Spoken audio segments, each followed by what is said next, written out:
Chapter 4.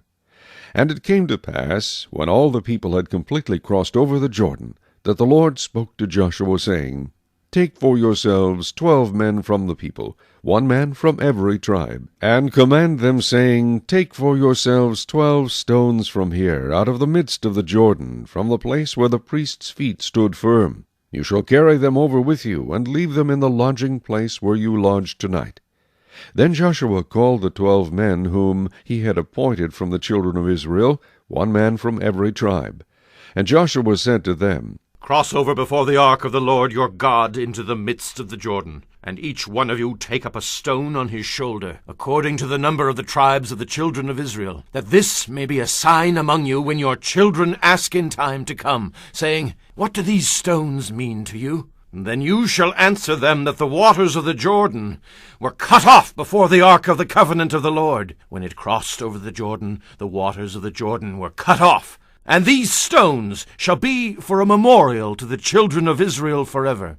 And the children of Israel did so, just as Joshua commanded, and took up 12 stones from the midst of the Jordan, as the Lord had spoken to Joshua, according to the number of the tribes of the children of Israel, and carried them over with them to the place where they lodged, and laid them down there.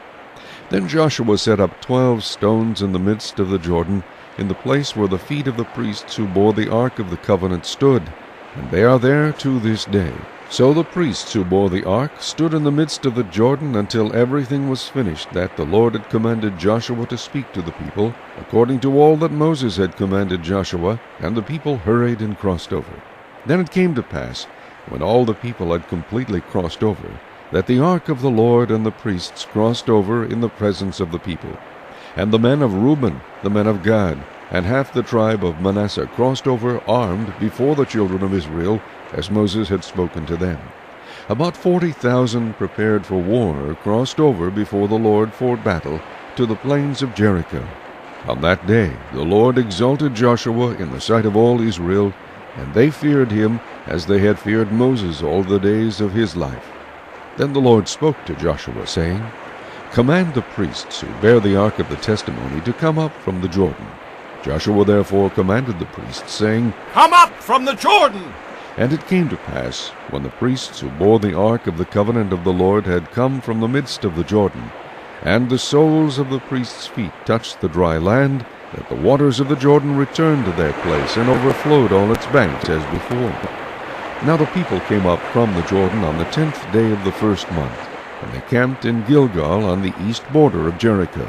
And those 12 stones which they took out of the Jordan Joshua set up in Gilgal. Then he spoke to the children of Israel, saying, When your children ask their fathers in time to come, saying, What are these stones? Then you shall let your children know, saying, Israel crossed over this Jordan on dry land. For the Lord your God dried up the waters of the Jordan before you, until you had crossed over, as the Lord your God did to the Red Sea, which he dried up before us until we had crossed over, that all the peoples of the earth may know the hand of the Lord, that it is mighty, that you may fear the Lord your God forever.